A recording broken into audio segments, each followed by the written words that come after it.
Welcome everyone to the Ranchers Thursday Lunchtime series. This is the second in this series, which will be four total presentations. Dr. Beck has pulled up the flyer. He is our speaker this week. And then Dr. Marshall Streeter he works for Merck Animal Health, but Dr. Streeter has given national presentations on this topic of carcass weight and why they will continue to increase, kind of what the benefits are to that, to the industry and cattle feeding and so on and so forth. So that'll be a really interesting part of this series and certainly is part of this tug of war that we're discussing here relative to the cow-calf segment, excuse me, the cow-calf segment of the industry and the finishing and packing end of our industry. I should probably note that we are not going to have a section or a session on April 2nd. Just keep that in mind. The last session will be on April 9th with Dr. Bob Weber.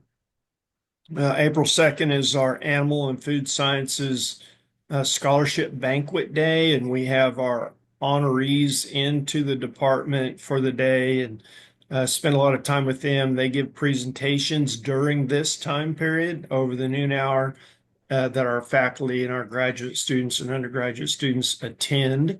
And so it's kind of a big day for us. But no Ranchers Thursday on Thursday, April 2nd. Okay, so I'm excited about Dr. Beck's presentation. As I said last week, I got to preview a little bit of this data that he has just recently analyzed, and it's really neat stuff. So he's going to be telling us about the relationship between carcass weight and cow weight, and then also other factors that influence carcass weight in terms of management of cattle prior to entering the feed yard. Dr. Beck? Thank you, Dr. Lohman. I'm Paul Beck. I'm a extension beef cattle nutrition specialist at Oklahoma State University. Today, I'm going to present some data that me and several colleagues worked to put together, and I'll explain why it took so many of us as I give this presentation. But looking at the connection between cow size and other post-weaning management and how that impacts carcass weight and finishing performance and efficiency. There's been a lot of discussion about the increasing carcass weights and how we're going to sustain those increases and what that will mean as far as our cow size and how essentially, as Dr. Lohman talked quite a little bit about last week, how that will impact the ranch sustainability for cow-calf producers. So we're going to talk about a lot of different permutations of that subject. So the objective of this presentation is examine the impacts of pre-finishing factors on subsequent finishing performance and carcass characteristics. We're looking at the impact of increasing cow size on carcass endpoints and production system efficiency. Factors of production that do affect final body weight and hot carcass weight when taken to a common fatness endpoint. Implications of backgrounding systems on finishing outcomes, including carcass quality and other carcass traits, and the effects of level of performance during backgrounding phase on finishing performance in those carcass traits.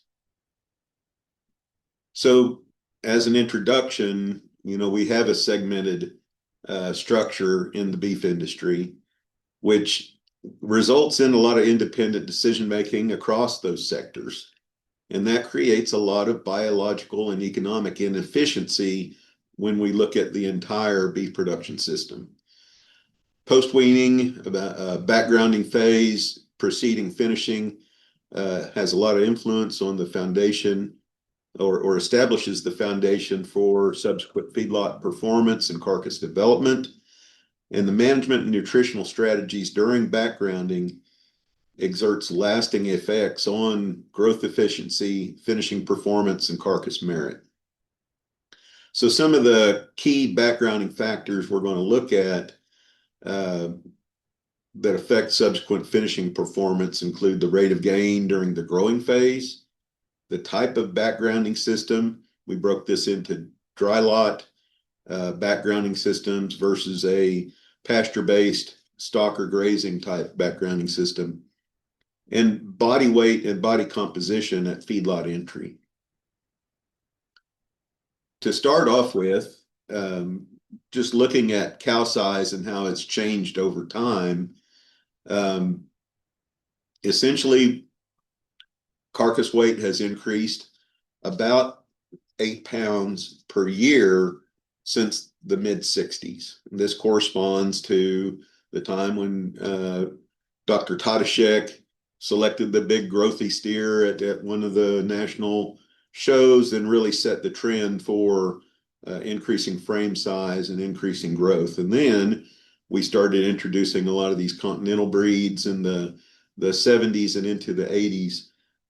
But essentially, when we look at this, cow body weight estimates, and this is based off from cow carcass data reported by the USDA NASS, and we're using a 50% dressing percent to estimate the live weight of the cull cows coming through. And this is beef cows only.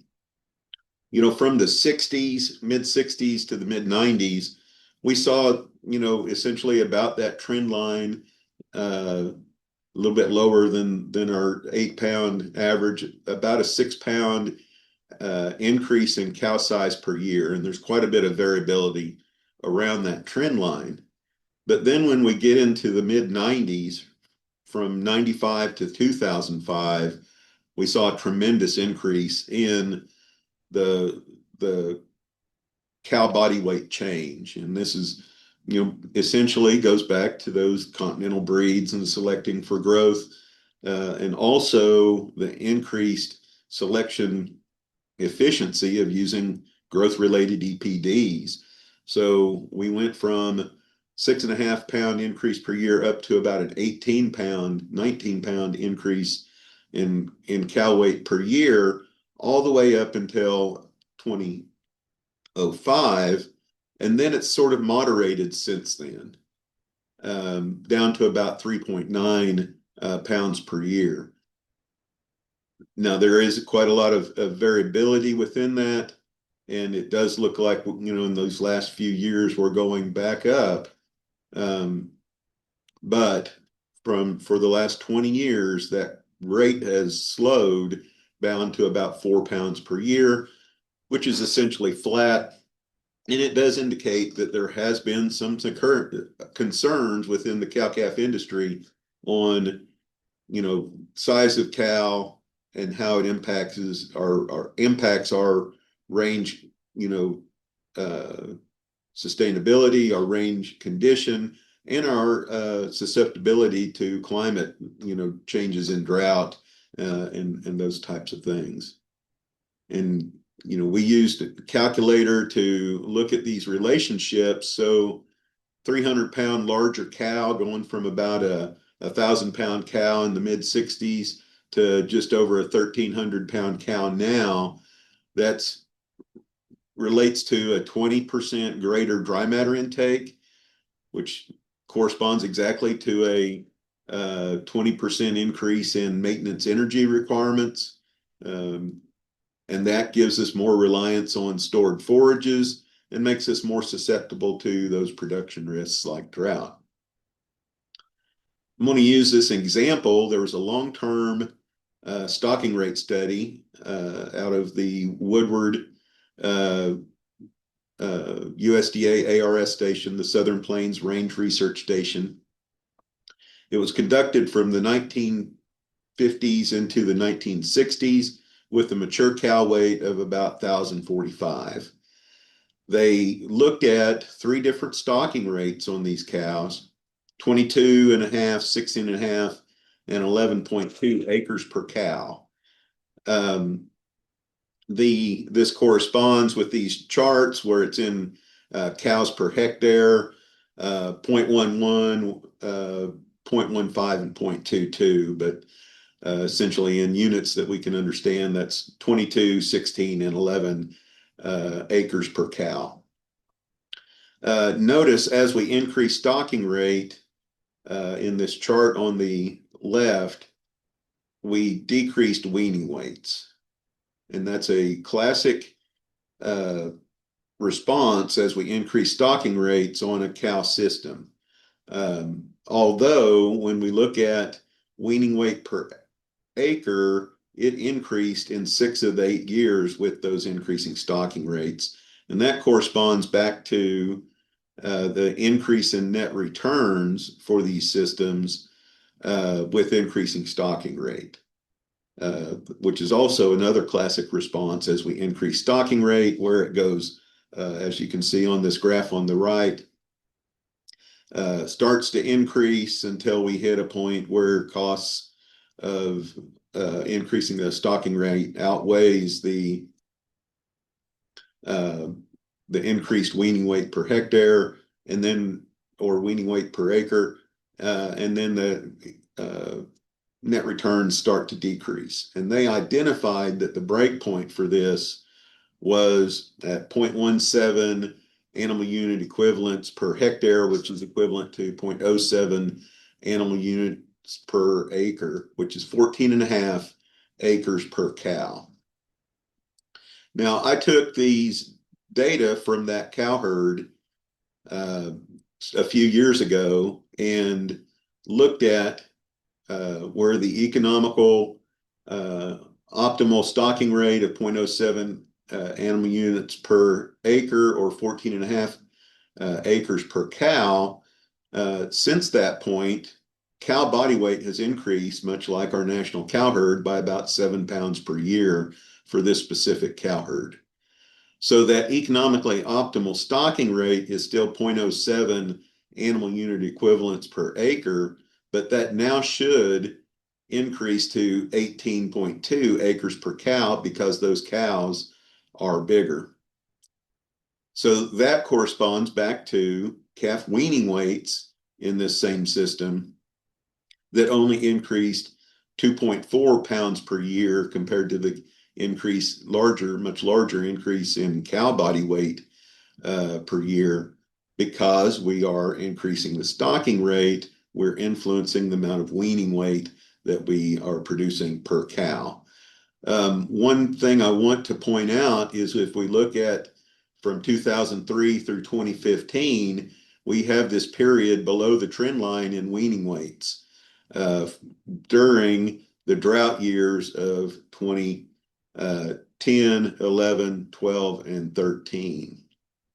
And whenever we look at that, this without adjusting the stocking rate because of these larger cows, that increasing cow size corresponds to increasing actual stocking rates, makes us less resilient or more susceptible to these climate upsets like drought, and increases these production risks.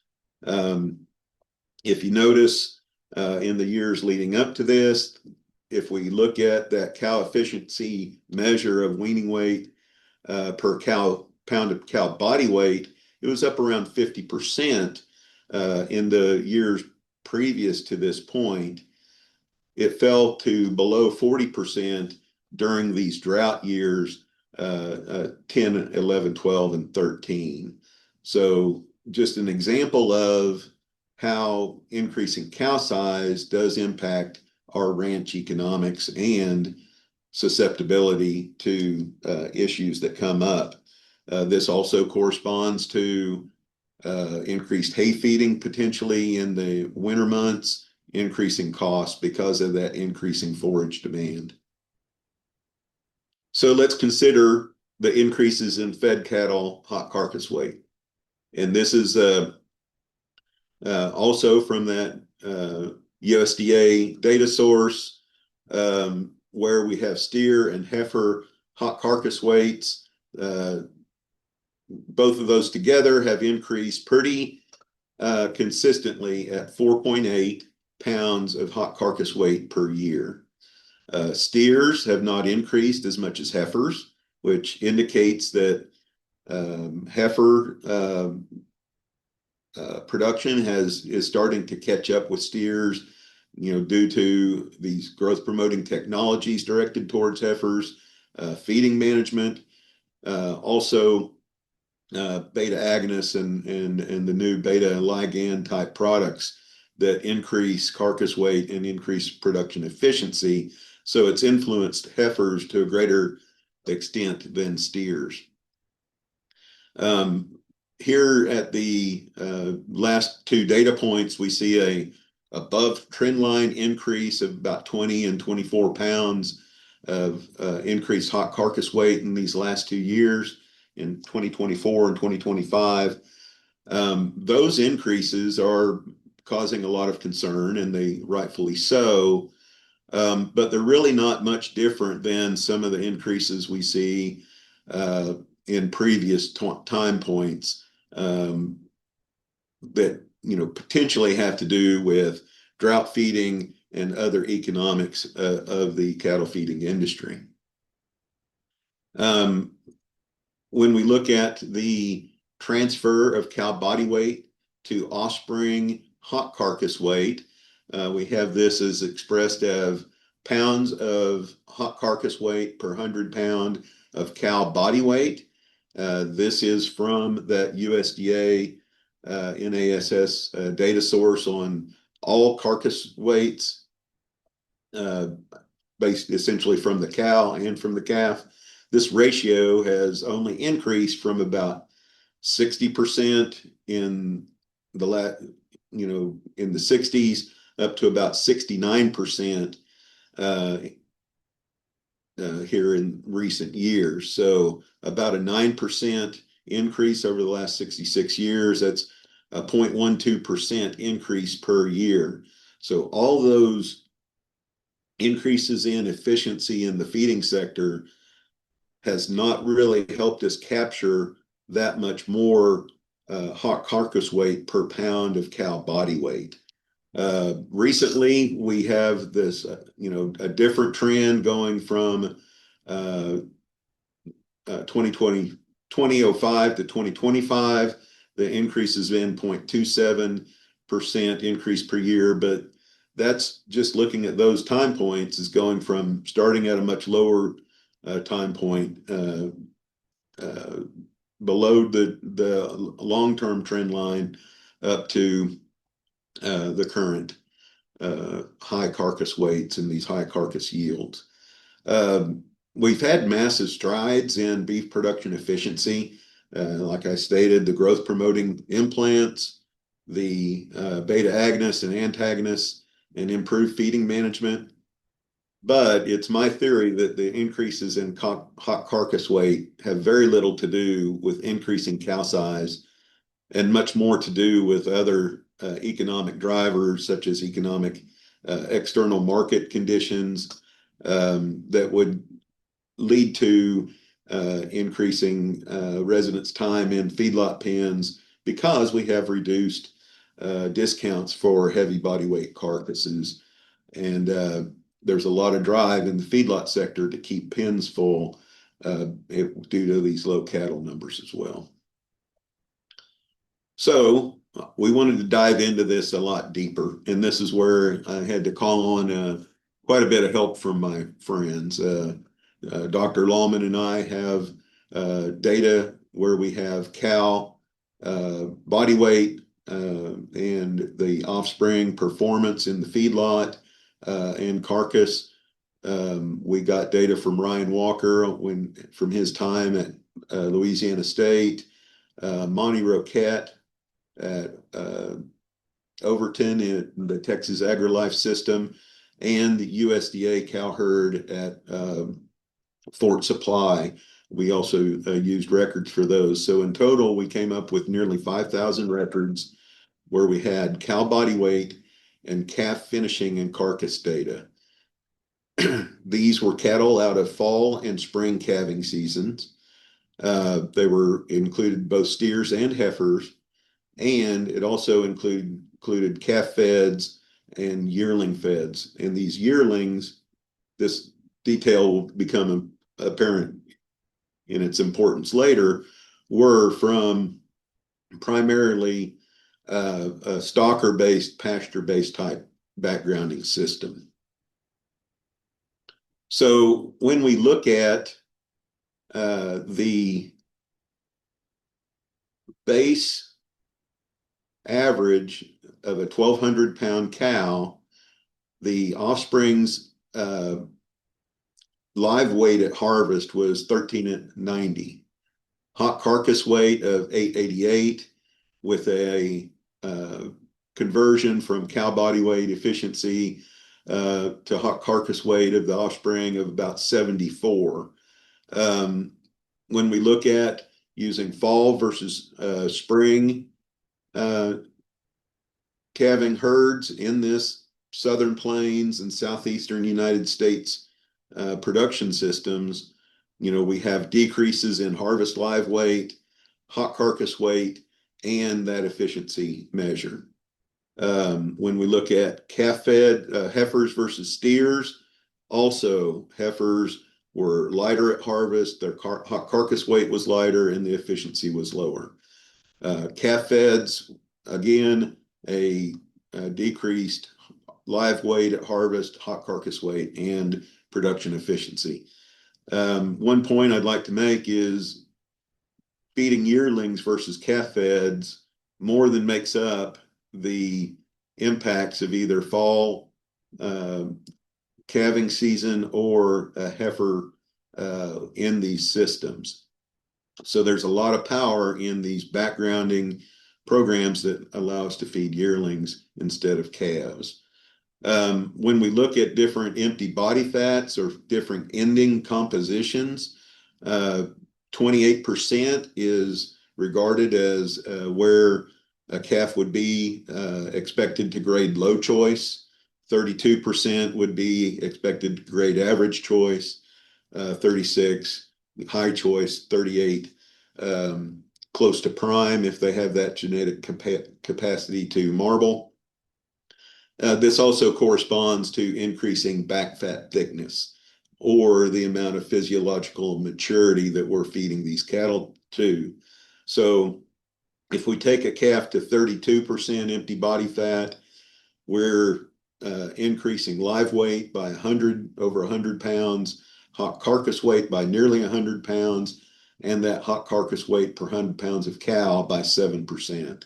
And as we increase this, we increase, all of those metrics as we add days on feed to these cattle. And at the bottom line, I have the change in each of these metrics per 100 pounds of cow body weight. These numbers are only half that of even our lowest, the fall versus spring type measure. So as we increase cow weight 100 pounds, we're only tending to increase that live weight at harvest by 28. Increase cow body weight by 100 pounds, we're only increasing hot carcass weight by about 100 pounds. And that gives us a decreasing efficiency of carcass transfer from cow body weight to offspring hot carcass weight. It's a classical biological response of, we may increase the amount of production per cow, but not taking up for the increased costs in that efficiency measure.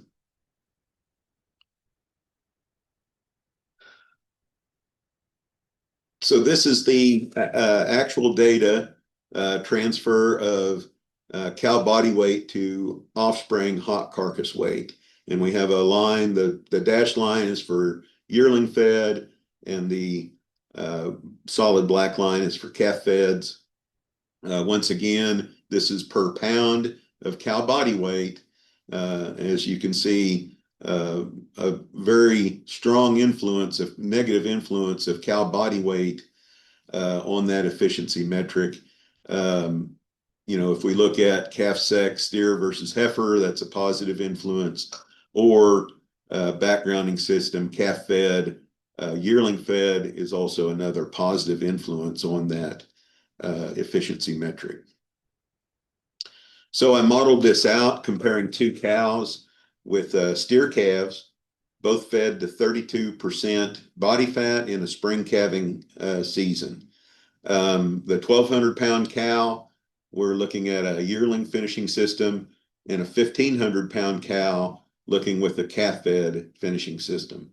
A lot of times we'll look at these big growthy calves coming out of these really large cows, and those will be the ones we select to go on a calf feeding program because they have the frame and a lot of times the size to go directly on feed.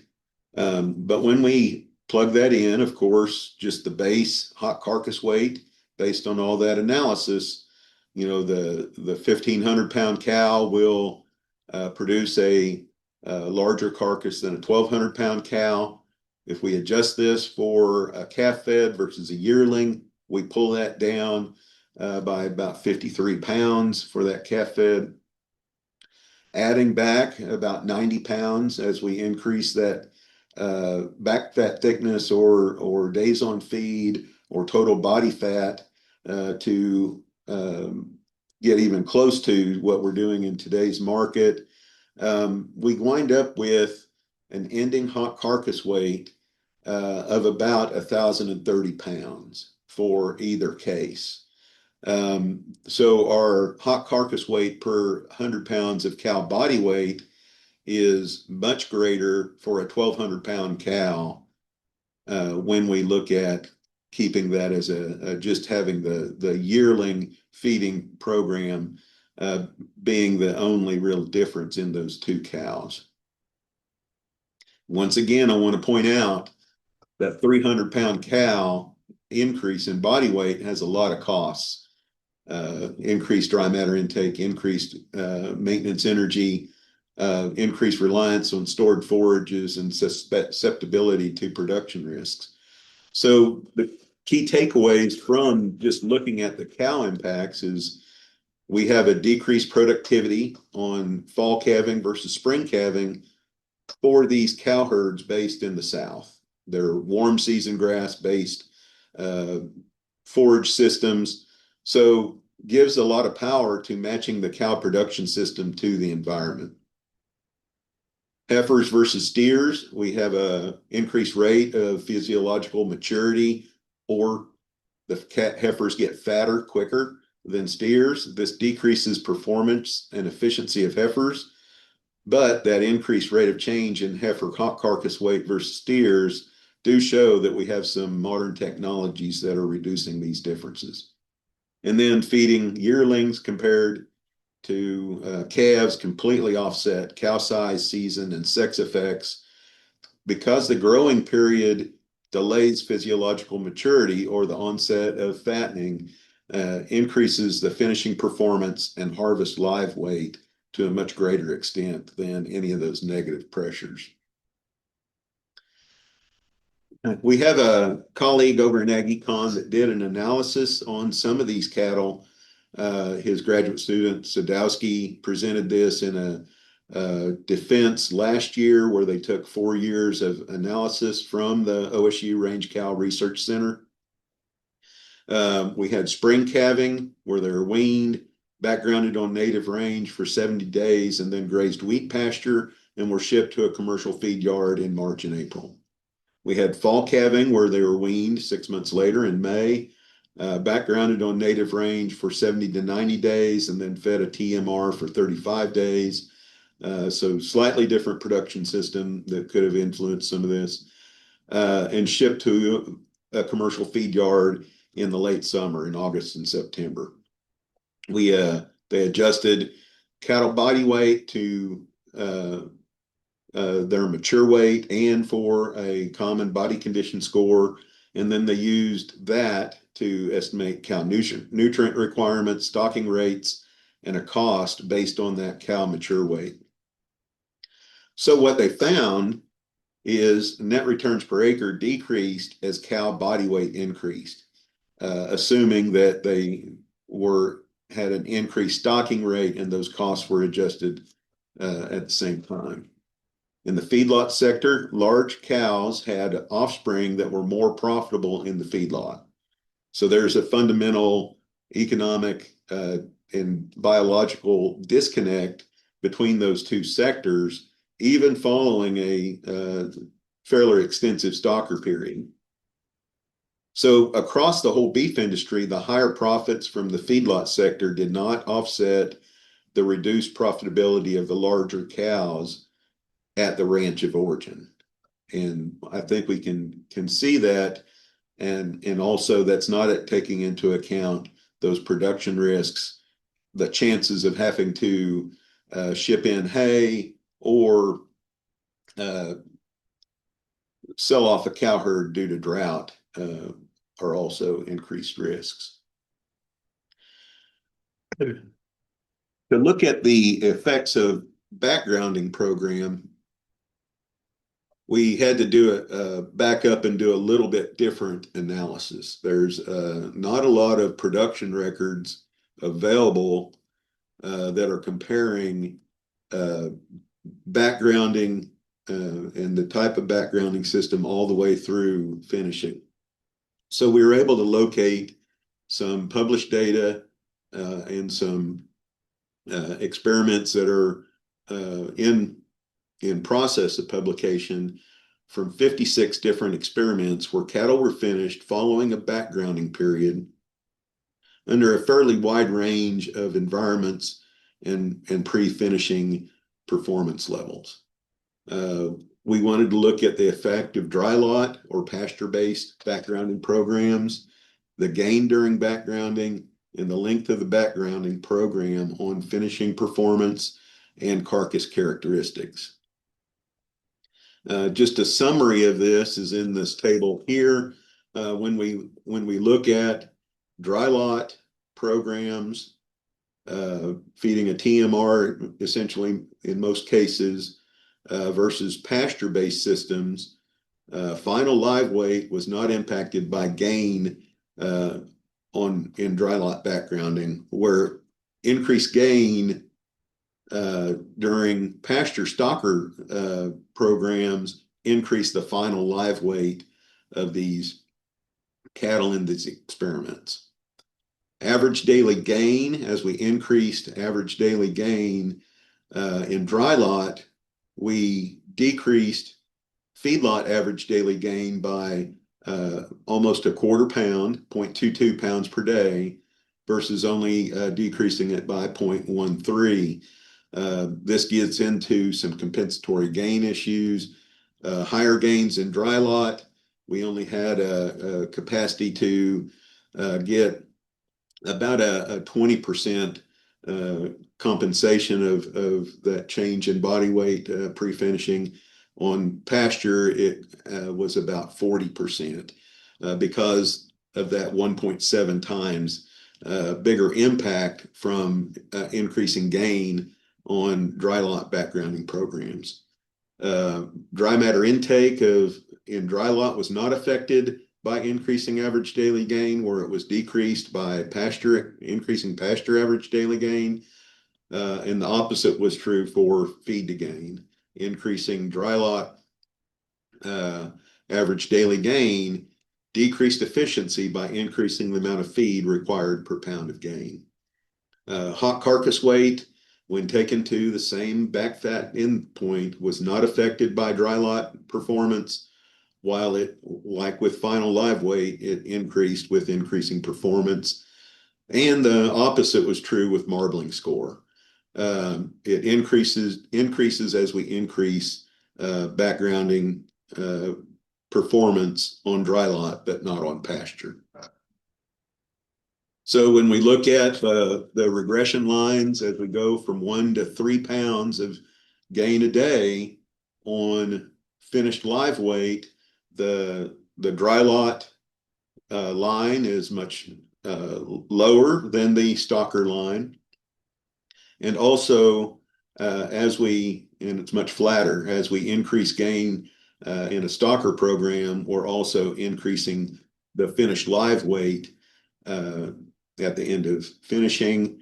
Finishing average daily gain, once again, both are negative, but as we increase performance during backgrounding, we have much less impact in a stalker program versus a backgrounding program. Similar to hot carcass live weight, hot carcass weight, we essentially have a flat line for dry lot versus a much steeper line increase for pasture backgrounding systems. As we increase gain, we're increasing hot carcass weight and ribeye area. Whenever we increase gain in dry lot, we decrease the ribeye area at final harvest. Compared to increasing gain on pasture, we're increasing the final ribeye area. And when we look at all these together, a lot of this points out that as we're finishing these cattle to a similar back fat endpoint or similar level of final finished body fat, we are, as we add gain on cattle fed in dry lot, we're adding a lot more fatness to those cattle than we are in a stalker program. When we look at all those similar metrics for marbling score, a much bigger increase in marbling when we increase gain in dry lot. Also, a much bigger increase of empty body fat at harvest by increasing gain at on dry lot. And when we look at body weight at 32% empty body fat, that increases for the cattle in a stalker program, while it decreases for increased gain in a dry lot backgrounding program, along with days on feed to 32%, essentially a back fat thick or empty body fat, essentially a flat line for increasing gain while it decreases on dry lot, while it decreases with stalker. So when we put all this together, we're essentially changing the body composition as those cattle leave the backgrounding program and go to the finishing program. So our conclusions for this is in the segmented beef industry, each sector has little or no interest in their impact on previous or subsequent stages of production. Unless we're the ones retaining ownership, then we really should care. But I think most of us really should be cognizant of these impacts and have a certain level of care of what we're doing to our next customer down the line. The least efficient way to increase hot carcass weight in the beef industry is by increasing cow body weight. Increasing cow body weight has really no benefit to the cowman, and there could be a lot of negative influences or impacts on that. We feel, meaning me and the co-authors on this, feel that the differences in carryover impacts of backgrounding programs that we've identified over several years are related to composition of gain during background. And one of the things I came up with is, well, it just makes sense because of the activity of a grazing steer compared to the activity of a steer grown in dry lot. One, really, it wouldn't expect a teenager growing up on a farm, working on the farm, or even playing sports, having an active lifestyle, to have the same body composition of a teenager growing up in town just playing video games. So, we really shouldn't expect these cattle to have the same type of body at these same body weights when they're coming from these different background systems.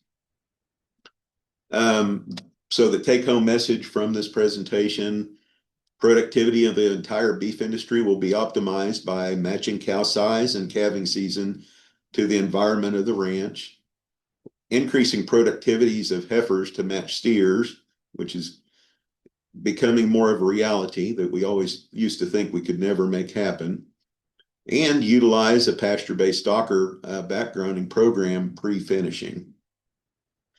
So across segments of the beef industry, optimizing pre-finishing management offers a greater opportunity to enhance carcass output and overall system profitability than simply increasing mature cow size. And with that, I'll address any questions. I want to point out again, as I do every time I speak, that Cow Calf Corner is a weekly newsletter that has a huge amount of value because of Daryl Peel's livestock market update every week. Dr. Mark Johnson with a weekly article based on his Sunup Cow Calf Corner segment, and then a production news story either by myself or whoever else I can talk into putting together an article for that week. So with that, I will start to address any questions we have coming in. I notice we have a few. Excellent. Thank you. Thank you, Dr. Beck. There's some head scratchers in there for sure. I guess what just to start off the questions with, and the rest of you, please be typing your question in the chat or the Q&A. But let's see, what about a active farm teenager that plays video games? Well, I think a lot of it is the activity, not what they do in their downtime. Oh, okay. So it's not the video games necessarily. Yeah, it's I could have used steering the TV with the remote instead of Right, which is, I am guilty of that.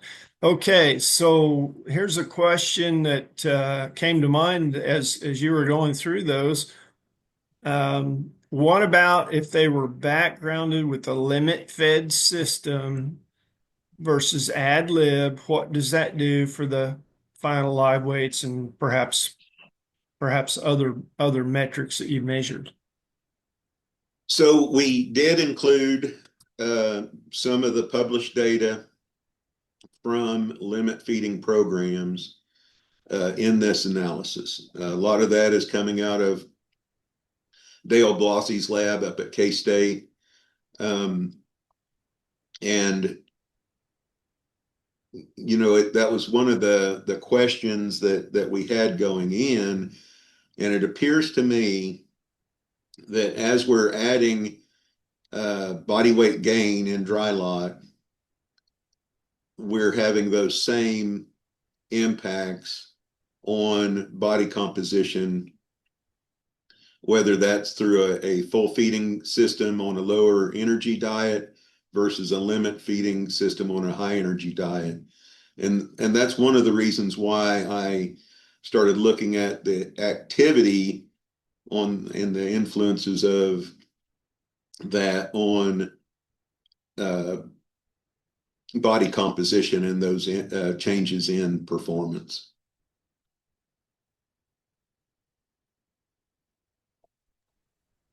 All right. Thank you. What about look at the impact of the starch content on the dry lot backgrounding rations? This participant indicates they think that it would be a factor in gain later in the feedlot. So there's been a lot of discussion about that, and I got an opportunity a few years ago to talk with Dale Blossey at K-State, and he's doing a lot of really neat research looking at limit feeding programs to grow cattle. And a lot of those early trials where they looked at limit feeding used a standard feedlot diet to limit feed. So a very high energy, very high corn diet at the time in the 80s and 90s before we started feeding a lot of byproduct feeds. So when we add byproducts, it makes a safer diet. I think it does less to, quote, burn out the guts or have acidotic effects during backgrounding.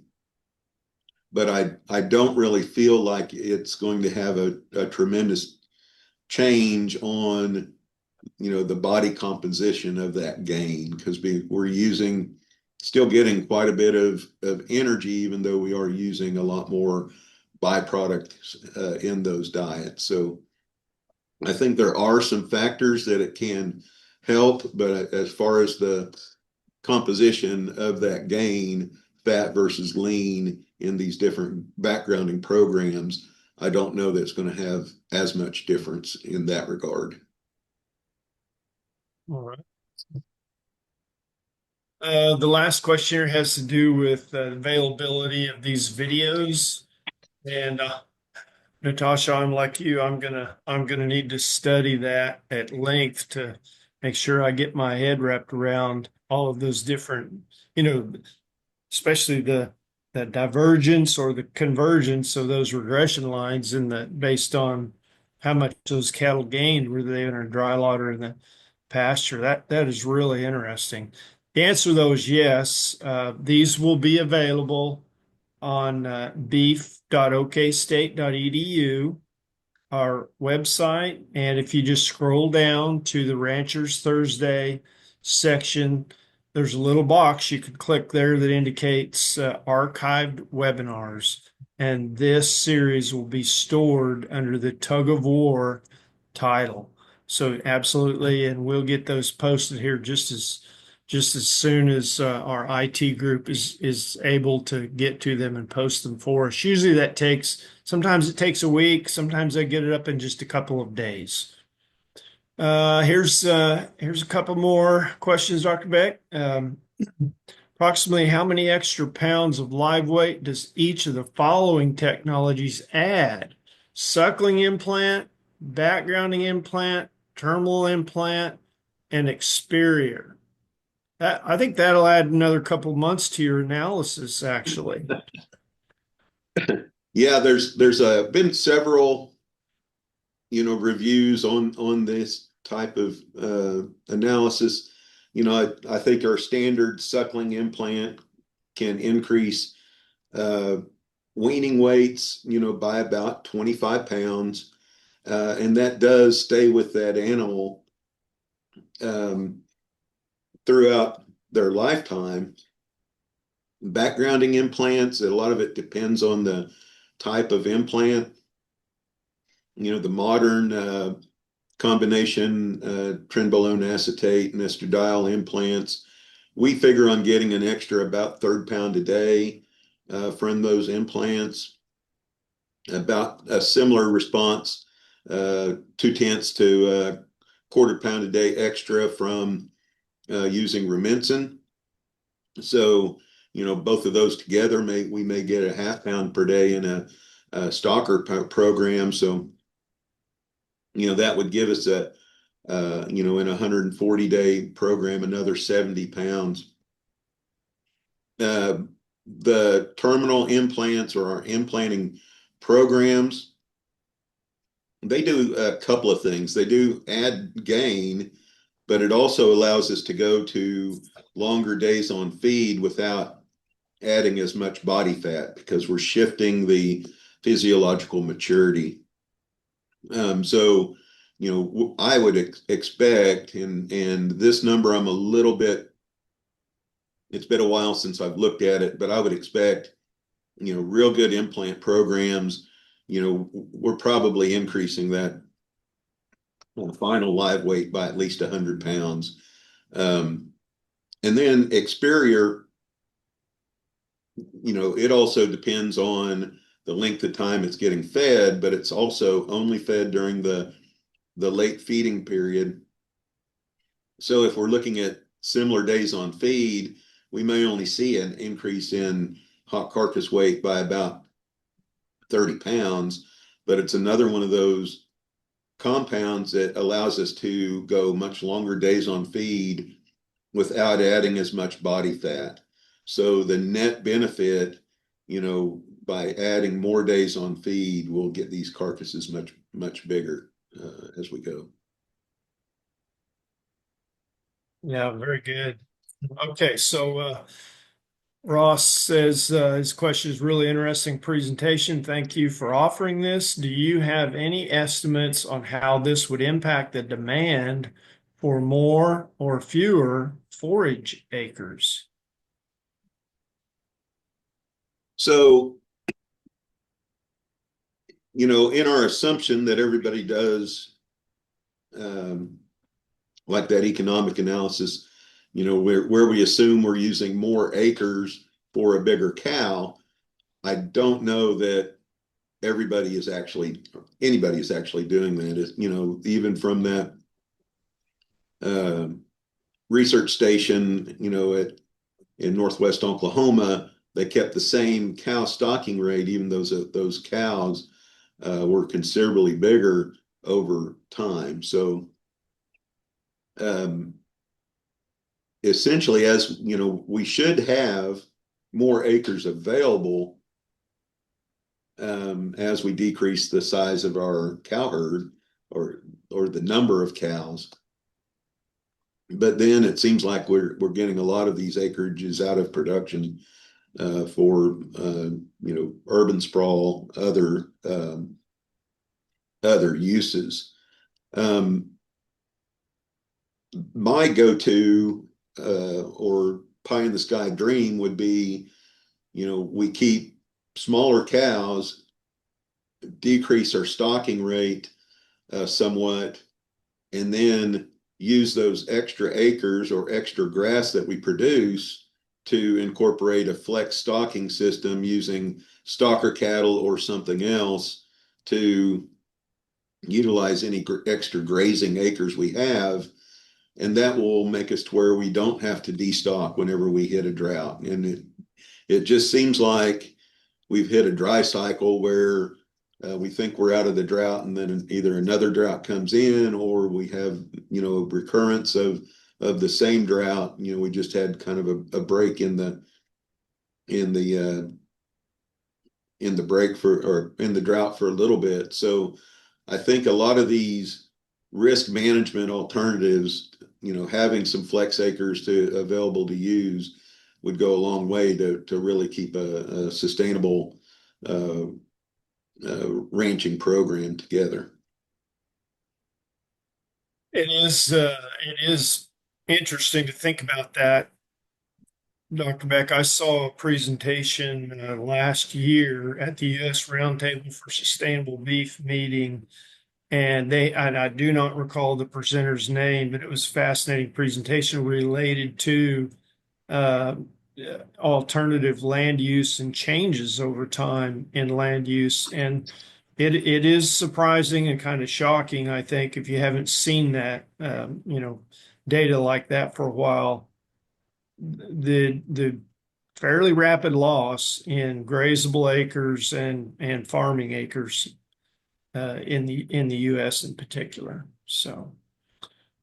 Okay, well, I should have mentioned when we started off here today that I'm out at the Range Cow Research Center. We're burning pasture out here today, and so I took a long lunch break to come help with this. But it's been a really good session. Dr. Biggs couldn't be with us today because she is still down at OYE, and she has family members showing in the steer show right about now, I believe. So we'll all plan on being back with you next Thursday at noon. Don't miss Dr. Marshall Streeter's presentation. If you're leaned a little bit the nerdy side on data, statistics, and what's going on in the cattle industry behind the scenes, like Dr. Beck and I are, you'll sure want to join us because Marshall has some really interesting data, what's going on there to drive this rapid increase in carcass weights and and talk about the financial aspects of that as well. Okay, so thank you for joining us again. Great turnout again today, and We look forward to seeing you next week. Thank you, Dave. See you next week.